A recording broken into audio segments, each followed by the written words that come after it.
mumbarire namwe umugabo n'umugabo nibagira ubukwe bazovyara ryari?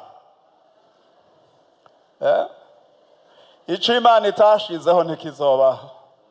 Ndanezererwa cane kuko nk'umusiguzi w'ubutumwa bwiza ndakurikirana cane ivyo abadutwara mu gihugu cane cane abakuru b'ibihugu vyo muri Afrika benshi ndamaze kubumva bariko baravuga nta numwe ashigikiye ubwo buhumane kireka bamwe bamwe gusa. Twopfuma turya insogo tukarya insoromano ariko tukagumana ukwera.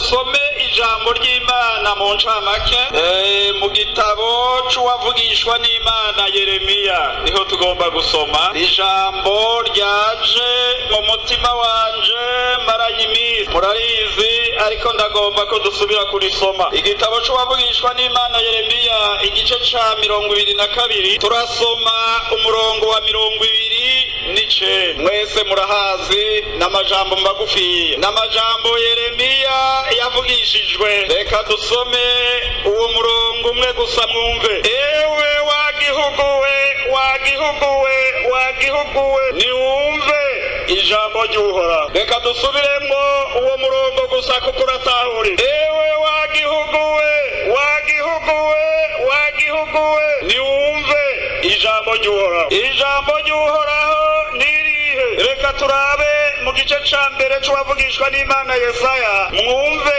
ico Uhoraho agomba ku bantu biwe. Igice ca mbere c'uwavugishwa n'Imana Yesaya umurongo wa 2 hanyuma duca dusimba dusome duhereye ku murongo wa 16 n'amajambo meza. Ku murongo wa 2 havuga ngo nimwumve mw'amajuru tega amatwi wasiwe kuko Uhoraho abivuze ati ndarakujije abana ndabarera maze barampinduka. Ku murongo wa 16 haravuga ngo nimwiyuhagire mwitunganye mukureho ibibi byo mu bikorwa byanyu bive mu nyonga zanje mureke gukora ibibi mwige gukora neza mushimikire imanza zibereye mutabara abahazwa mucire urubanza imfuvyi muburanira abapfakazi. Kuri 18 Enda nimuze twitature nikuhoraho nyene ingabagize naho ivyaha vyanyu vyotukura tukutuku bizokwera derere naho vyotukura nk'agahama bizohinduka nk'ubwoya bw'intama y'umweru. Nimwemera kumvira muzoja ivyiza vyo mu gihugu. Amina. Naya majambo y'Imana ngomba ko tuganira mu ncamake kuri uyu munsi w'Imana. Hano havuze ngo ewe wagihuguwe wagihuguwe wagihuguwe niwumve ijambo ry'Uhoraho. Nagomba ndababaze namwe nk'abantu b'Imana. Habarirwa iriya misozi y'inyambuye hariya imboza hariya hejuru kure. Igihugu isi n'abayibako.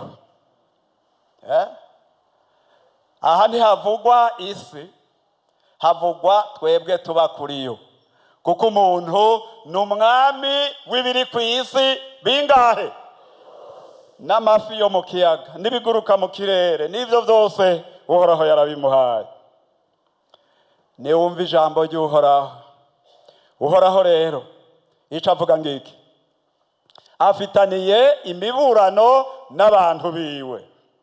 Yariko aravugana n'Abisirayeli ariko jewe uyu munsi singomba kuvugana n'Abisirayeli ndagomba kuvugana n'Abarundi n'Abakristo bo mw'ishengero rya Pentekote n'aba bantu bose baje hano uyu munsi. Uhoraho afitaniye imiburano n'abantu biwe muri iyi minsi y'iherezo kuko abantu bamuvuyeko bagaca batangura gukora ibinyuranye n'ubugombe bw'Imana.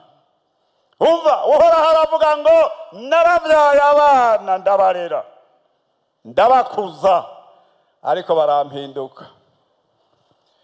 Nsubiye hariya mu isezerano rya kera nkaguma hariya mu itanguriro hari igihe uhoraho yarema abantu ararema n'ibintu mu ntangamarara murabizi namwe ngo arabyitegereza abona ko bisa gute ko ari byiza uhoraho aranezerewe ararondera n'itongoga arashiramo umuntu. Abantu bamwe bamba babesha bavuga ngo kurima ngo byazanywe n'icaha. Watahuye Bibiliya nabi. Imana ivuga ngo itungana iryo tongo irishiramo umuntu iramubarira ngo uzorizigame uzoririme uzoritunganye kandi nta caha cari bwaza. Imana iramuha n'amazi yo kunywesha. Abagoronome harya uwabatanze n'uwabaremye irashiramwo inzuzi zo kunywesha iryo tongo. Hanyuma Imana iritegereza ngo ibona byose ko ari binga ko bimeze gute ari byiza. Mugabo genda mu gice ca gatandatu. Mu gice ca gatandatu c'itanguriro ni wasoma hariho umunsi ngo uhoraho yitegereje ingeso z'abantu aritegereza ibyo bariko barakora arabaraba hanyuma ngo aricuza ico yaremeye abantu. Urumva ubwa mbere yaranezerewe ko ari byiza mugabo haraje kwicuza ico yaremeye abantu. Kubera iki? Ngwi bari bononye ingeso zabo. Abavuye aherega batwigishije bavuze ngo abantu baragoye kurongora. Abantu batumvira n'Imana na Yesu batamwumviye nanone baguhaye kurongora abantu baba baguhaye yemwe ntaho vyoroha. Abantu batemera Yesu kandi ga abantu bato murahiriwe. Abantu bato batitangazo rije muca munezerwa mugakoma amashi. Ariko abantu banini abafarisayo n'abasadukayo abantu bo kwa Herode abanditsi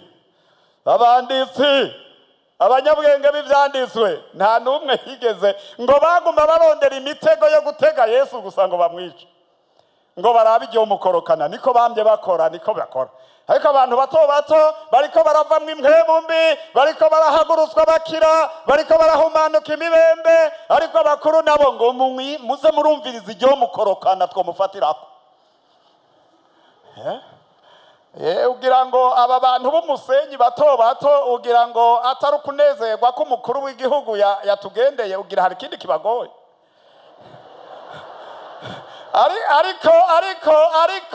ariko uravye bariya abantu bari murababona hariya ntimubabona. Imana niyibabona ntugire ngo akanyamuneza ari kose kuko barafise byinshi baharura. Umviriza ndagufite iganuko uyu munsi. Ewe wagihugu we niwumva ijambo ry'Uhoraho. Nimuhindukire. Umva duhindukire tuve mu ngeso mbi tuve mu kononekara tuba abana b'Imana bashitse tuzoraga ubugingo. Umva hariho ibintu bigoye muri iyi myaka turiko turashikwako n'amaherezo y'ibihe. Hari ibintu bigoye. Ibyaha biriho ubu nuko Imana yarahiye igashiraho umunywa w'amazi hariya hejuru kwitazosubira guhonya abantu n'amazi. Nuko Imana yarahiye kwitazosubira guhonya abantu n'umuriro kugeza ku minsi yashinzwe. N'ayahandi ibyaha bikorwa ubu biruta ibyaha byo mu gihe ca Nowa biruta ibyaha by'i Sodomu. Mumbarire namwe umugabo n'umugabo nibagira ubukwe bazovyara ryari? Ico Imana itashizeho ntikizobaho.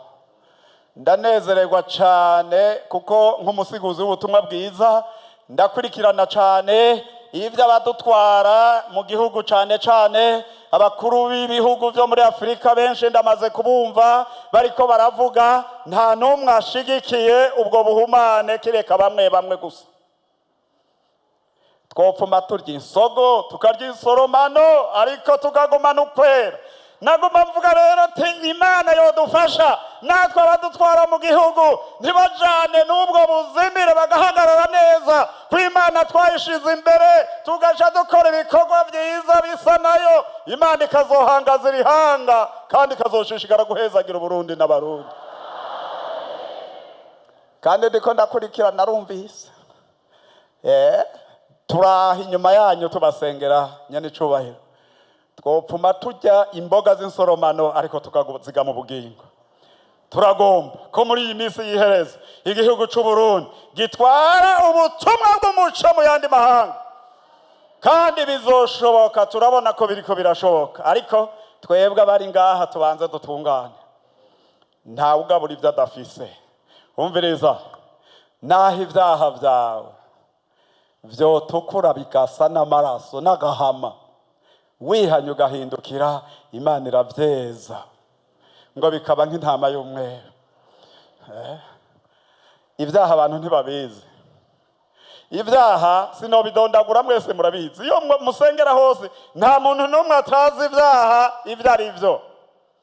Ariko ngomba mvuge icaha cyo mu mutima nico gituma mu isi ya none habaho n'ubwicanyi, habaho n'intambara. Urashobora kutaboregwa, urashobora kutiba, urashobora kutagira gute, urashobora kutagira ibi, ariko umutima wawe ukaba wuzuyemwo akazika n'inzigo. Haje intambara ihera mu mutima. Ndagufite igiganuke, umva, agasanga ugomba kuzoraga ubugingo. Dawidi aravuga ngo nabitse ijambo ryawe mu mutima wanje ngo noye kugucumurako. Zigama ijambo ry'Imana mu mutima wawe, risohore ibiriyo bidahuye n'ivy'Imana igomba. Urabona nk'abarundi Imana ingene yari yaraduteye iteka, nta hanga na rimwe ryo kw'isi rivuga ururimi rumwe atari abarundi. N'abarundi mugabo iyo vyavuye ngo tubemwe imigwi itatu, ubu rero ibyaha birengeye imigwi biriho, niyo migwi itatu ubu barayirenganye, bashitse mu byaha navyo vy'intara vy'iki. Mu izina rya Yesu, ubwo n'ubuzimire bukomeye ku bantu b'Imana bavuga ururimi rumwe bavukana. Kandi niyo mba nari kubona bene wacu bariya bo mw'ishengero rya Katolika, iyo mba nababona tukayaga, mugabo tukayaga mwebwe mutumva, twebwe abarongozi tukavugana, mbega nyakubahwa patiri, wewe harabarazi wawe kwirega amacakubiri ari mu mitima yabo. Ivyo ni ibyaha bitihanwa, ariko biguma imbere n'uburozi twarazwe n'abasogokuru b'abanyabyaha. Eka mugombe tuganire ibya Bibiliya. Yesu umunsi umwe ariko aragenda mu rugendo, ashika kw'iriba ngo yaranyotewe, atagira n'ico kuvomesha, aricara. Abigishwa biwe bari bagiye gusuma, acabona umugore w'umusamariyakazi yaje kuvoma, aramubarira ati mpa amazi yo kunywa. Aramwitegereza, aramuraba.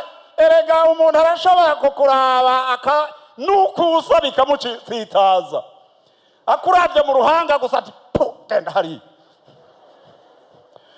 Aramwitegereza ati nakumenye wewe naho usaba amazi, abi wanyu ntiduhana amazi, wewe mbona uri umuyuda wewe. Yesu aravuga ati ariko iyo uba waruzi ugusavye amazi nico ngomba kukubari, ndawe ari kumusaba amazi y'ubugingo ati wewe ntayo woronka, nta n'ikivomesho ugira.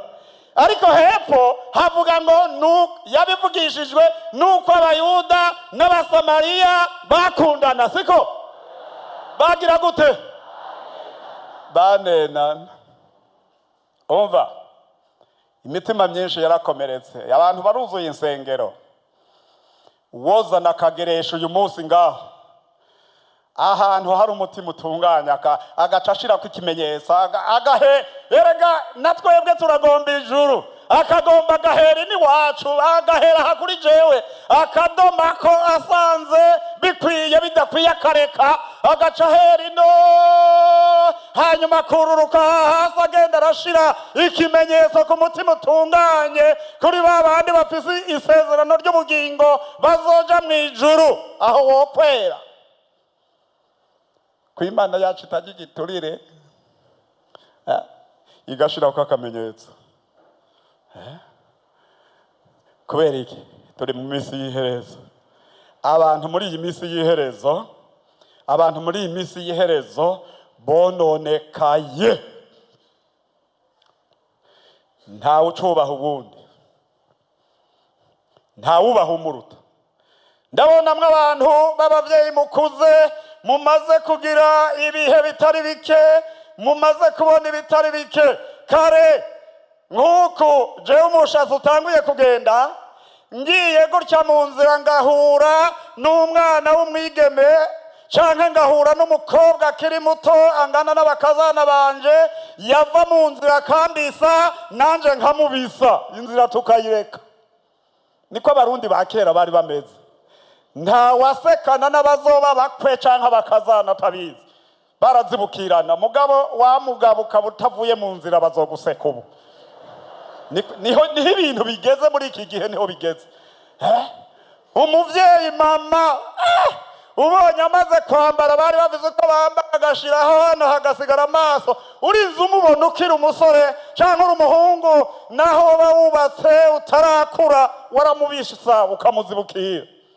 Ugomba kuramukanya n'ukuruta naho waramutega ibitugu. None ubu vyaroye hehe?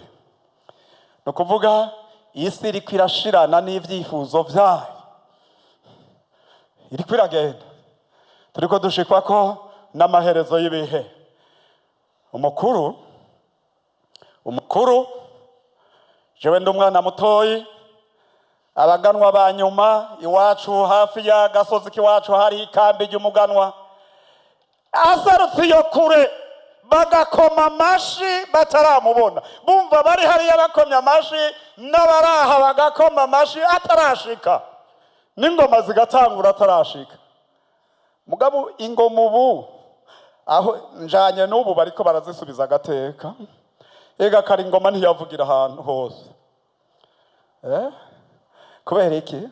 No kuvuga hari ibintu bimwe biriko biragenda bishira. Iyo numvirije iradiyo mpora mbabara kwera. Urumva abantu babubahwa bariko baterana amajambo kuri Mana yanjye, turiko turagenda. No mu madini ugasanga abantu bariko baraburana, abantu bariko bararungika ibintu mu kirere, abantu bagowe. Twegereje iherezo. Umva ngiriganuke, niwakora neza, niwemera kumvira ijambo ry'Imana, uzogira ibyiza byo mu gihugu. Imana izakuzigama. Ariko niwagarariza uhora hazoguhana. Umva, twebwe nimba tuvuga ko hariho ijuru abera bazojamwo, kandi iryo juru tukaba tuzoribanamwo, tureke ibyaha dutanguranirwe iyo tuzoja, kuko tuzohabana amahoro hariya. Uba muremure, uba mugufi, uba ikimuga, upfe gukira umutima gusa, ibisigaye Imana izovyimenyera. Umva, reka turabe ijambo ry'Imana. Cete ca mbere Pawulo yandikiye Timoteyo. Twebwe mu miga yo mu gitondo ntiduhora dutevya, kuko duhora tugira amiga avunuye. Icete ca mbere Pawulo yandikiye Timoteyo igice ca 4, turasoma n'umurongo wa mbere wonyene. Havuga ngo, ariko mpwemu avuga vyeruye yuko mu bihe bizoza bamwe bazota ivyizerwa, bagashira umutima ku vy'impwemu zizimiza no ku vy'inyigisho z'abadayimoni.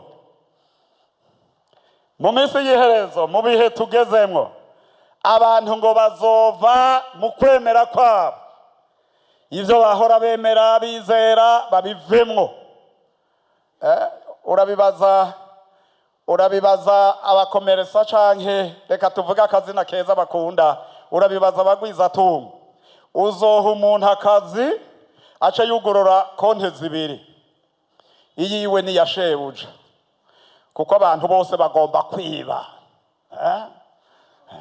Urabibaza abashinzwe ibiro bakamushima agombye akarahira ko azokubaha abamushinzwe imbere, azogira gute mugabo reka yinjira ibiro inyuma y'iminsi mikeyi, wapi? Umva kandi ga mwebwe mwibaza ko vyoroshe, hopfuma hiba umuntu mutoyi.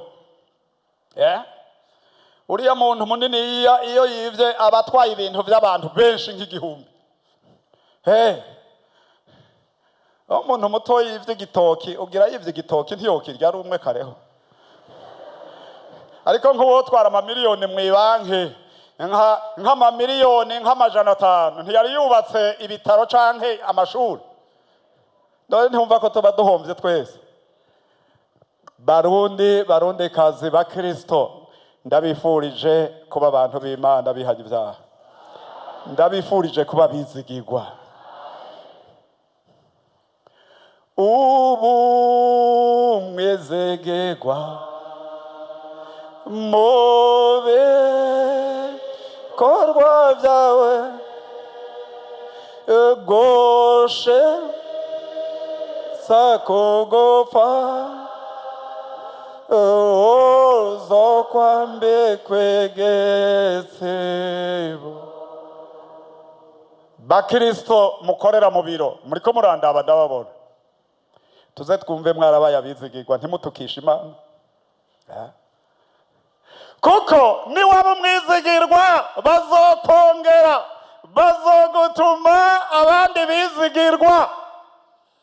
Ariko nutaba umwizigirwa bazohereza kuri wewe ubuzibiye urugi rw'abari kuza bakagusanga hari. Mube abizigirwa, mukore ivy'Imana igomba, mwemerwe n'abakoresha banyu, hanyuma bitera Imana icubahiro. Abantu bamwe basigaye bambaye izina ry'ubukristo ariko barabivuyemwo mu mitima yabo. Tubigumemwo. Je ndi umukristo, ndashinga intahe naho igihugu cyose contwenga, ndashinga intahe kugeza ryari? Umva dusome ijambo turangiriza ko hari imbere. Hariya mu cete ca 2 Paulo yandikiye Timote, hariya amajambo murabe ico Paulo abarira Timoteyo iminsi y'iherezo uko izoba imeze. Hanyuma rero umuntu wese aca yipimamwo. Igice ca 3 turahera ku murongo wa mbere. Ariko umenye yuko mu minsi y'iherezo hazoza ibihe bigoye, kuko abantu bazoba bikunda gusa, bakunda amahera, birarira, bibona, batukana, batumvira abavyeyi, intashima, abanegura ivy'Imana, badakunda n'ababo, banka kuzura, barementanya, batigarura, inkazi, badakunda ibyiza, abaguranyi, ibirandamuke, abikakisha, bakunda ibibahimbara bakabirutisha Imana, bafise ishusho yo kubaha Imana ariko bahakana ubushobozi bwako. Abameze batyo wamubakunda ugire gute? None muraba dusomye ngaha we ubona uri mu mugwi uyuhe? Muri iki gihe abantu barakunda amahera bakarenza urugero. Amahera twayahawe ngo tuyakoreshe ibikorwa bitubeshaho ngaha. Hano iyaba Imana ivyo yaduhaye yo bitwishuje vyose, iyaba yo bitwishuje vyose, none Imana ni nyembabazi, yaduhaye isi nziza iriko ibiti, ivyatsi, iduha n'amazi. Ivyatsi vyose twabimaze n'ibiti twabimaze, isi yatanguye kuzana ubuhanza nk'uko kwiwanje. no kuvuga rero igiye kutagira ico itumerera. N'amahera twagira ngo tuyaronse dusabikanye ingene twosubira kurondera intabire, twosubira kurondera ibitunga bikadukwira twese, tugongera gutabira yasi baba twabarirwa ko tuyizigama, ubironse wese aca abika ari umwe, bato bato tugaca tuhahonera. Umva abantu b'Imana, reka rero agaco turanezerewe umunsi ko Sebarundi yasengeye ngaha. Twebwe kugira ngo ico dukora ngaha, twebwe tubarira abaduhamvya nyakubahwa, abaduhamvya nibo tubarira batunganye baca baborohera nabo bakabafasha aho mubashize mugaca muraba ko bakoze neza. Hanyuma muri ico gihe twebwe tuja tuvuga ati twafashije igihugu iyo abantu bahevye ivyaha bagakora neza bakorohera ababatwara, duca dushima Imana. Ariko iyo twumvise babaye ibindani hariya tuca tuvuga ati karabaye, none wa muco na kwa kuri twigisha bizoseruka ryari? Umviriza rero, abantu muri iki gihe baranka no kuzura. Iri jambo riragwiriye, mbere iri jambo ntirifata abarundi gusa, ku isi baratevye barashiraho na ONU kugira ngo ishireho inzego arizo umutekano, arizo kugarukana ibi, arizo kugira ibi. Abantu barashiraho amahera menshi, amamiliyoni n'amamiliyoni, ariko umutekano nturagaruka. Mugabo bakoramwo ayo mahera bazoyajya kugeza ku nzamba. Kubera iki? Ntibigaruka. Abantu barononekaye mu mitima yabo harimo uruhagarara. Sekibi yarabaguze, Sekibi yarababoshe. Dusabe mpemu yera, dusabe mpemu yera dusenge, ngo adusengera niha aravye ivyo abantu bakora akadusengera uko Imana igomba. None umuntu arimwo mpemu yera, reka tuvuge arimwo mutima mweranda, kuko turi abakristo bava mu mpande nyinshi. Mutima mweranda, mpemu yera, Saint Esprit, twese turamuhurirako. Iyo bigiye mu zindi ndimi tugaruka hahandi tugahura, kuko inzu yose irafise uko yubatse. None urimwe mpemu yera arashobora kwiba?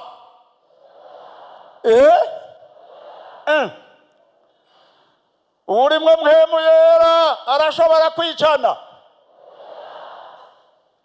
Urimwe mpemu yera arashobora kugira urwango? Basi muri abakristo beza cana rero uko kwemera mufise mudomeka kariro kake, aho ivyo bitaraba bahindukire bihane.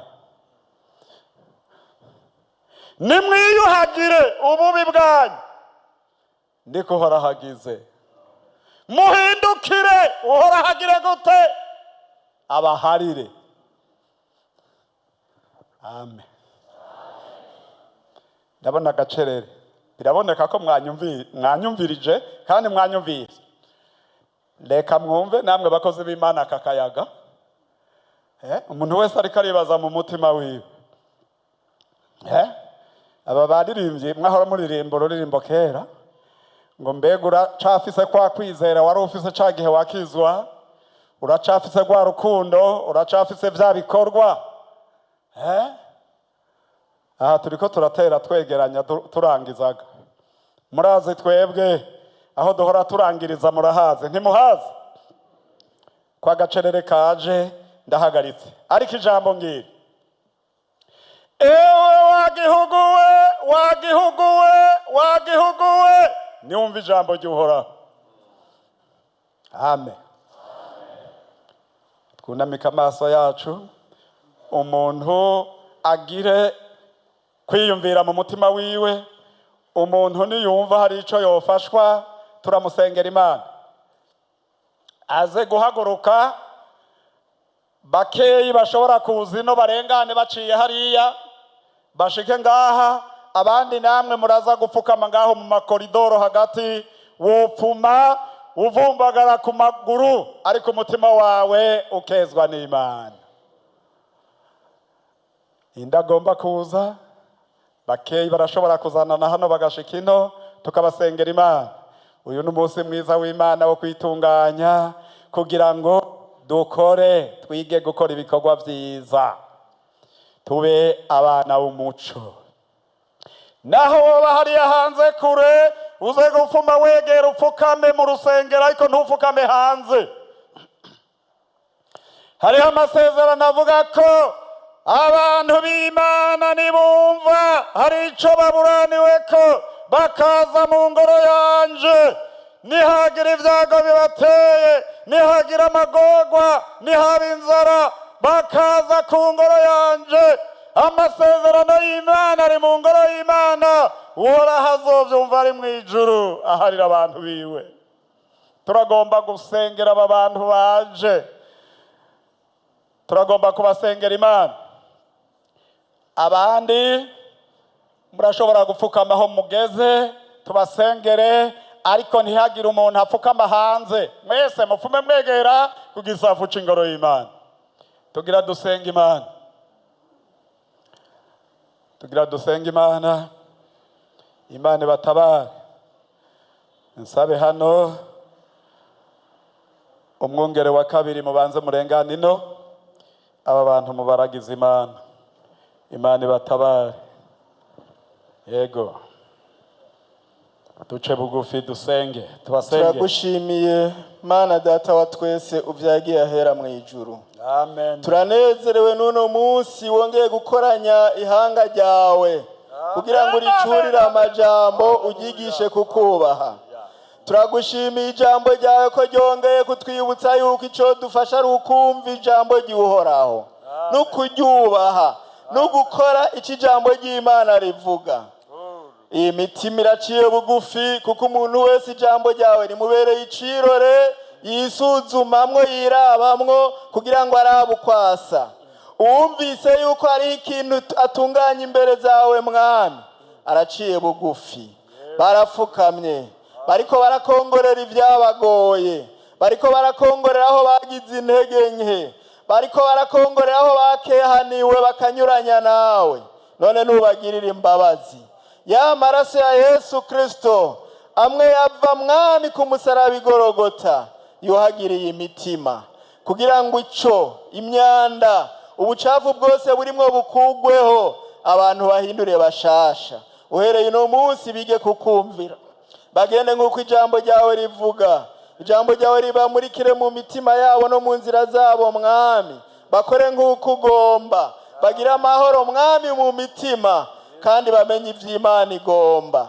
Ubaha inkomezi zo kubandanyira urugendo baguhanze amaso kugira ngo bazorusozera amahoro muri vya vyicaro ijambo ryawe ritubwira biriko birategurwa bazoronkemwo. Urakoze ko bagiriye imbabazi, urakoze ko bafata ukuboko muri urugendo rutoroshe, bahanga amaso inzira y'umusaraba kuko nizodushikana mw'ijuru. Urakoze, turagushimiye ko vyumvise kandi ubikoze. Imitima yabo ihumure, ahantu bafukamye Mwami bahakure ijwi ribahumuriza ribaremesha yuko bahindutse abana b'Imana, Imana ibemera kandi izobazigama. Turagushimiye mu izina rya Yesu Kristo Mwami n'umukiza wacu. Amen. Abarundi turacariho, hari ibindi bigoye Burundi, hari ibindi bigoye amashengero. Tugomba tugorora ibiganza imbere y'Imana, tuvyereka Imana. Imana yacu ni nyakubahwa, ni data wa twese. Imana ni data wa twese. Imana ni nyakubahwa. Tugira dusenga Imana. Mana data wa twese, uri Imana yera, uri Imana ikomeye, uri Imana itameze nk'abantu. Uvugana na Yeremiya uramubarira ngo mpamagara, nanje ndakwitaba, ndakwereka ivyikinze ivyo utari bwabone. Uvugana n'umwami Salomo, abantu banje bitirirwa izina ryanje, nibaza imbere yanje hari bibagoye, ninaba nakinze ijuru imvura ntirwe, nihaba hari ibibazo bikomeye, nihaba hari biza bakaza mu ngoro yanje, nzovyumva ndi mw'ijuru. Haleluya. Nzoharira ibyaha byabo, gihugu cyabo. Turasabye amahoro muri iki gihugu, turazitiriye imbibe z'iki gihugu mu izina rya Yesu Kristo. Turatangaje amahoro muri iki gihugu, turatangaje umugisha w'Imana, turatangaje uburumbuke mu izina rya Yesu Kristo. Amahoro y'Imana aganze muri iki gihugu. Turagushimiye mwami, wamuvuga ngo turavize igikorwa waduhaye cyo gusabira abami, cyo gusabira abashizwe hejuru kugira ngo tube mu mahoro. Turongeye kubitangaza mu izina rya Yesu Kristo. Suka amahoro, suka umugisha, suka umuvyuro mu ishengero muri iki gihugu. Reka umuco wake muri iki gihugu. Turatangaza umuco w'Imana muri iki gihugu. Reka umugisha wawe mwami usendanishe. Hezagira abantu bawe baje mu ngoro yawe uyu munsi. Hezagira ishengero ryawe, hezagira igihugu cy'u Burundi, hezagira Afurika mu izina rya Yesu Kristo. Harageze kugira icyo ukorera Afurika mu izina rya Yesu Kristo. Wibuka ibihugu by'amahanga ya kure, ariko cyane cyane Afurika. Turagushimiye ibyo umaze kudukorera, turakwizigiye ko n'ibindi uzokora. Tubisenze gutyo mu izina rya Yesu Kristo, umwami n'umukiza wacu.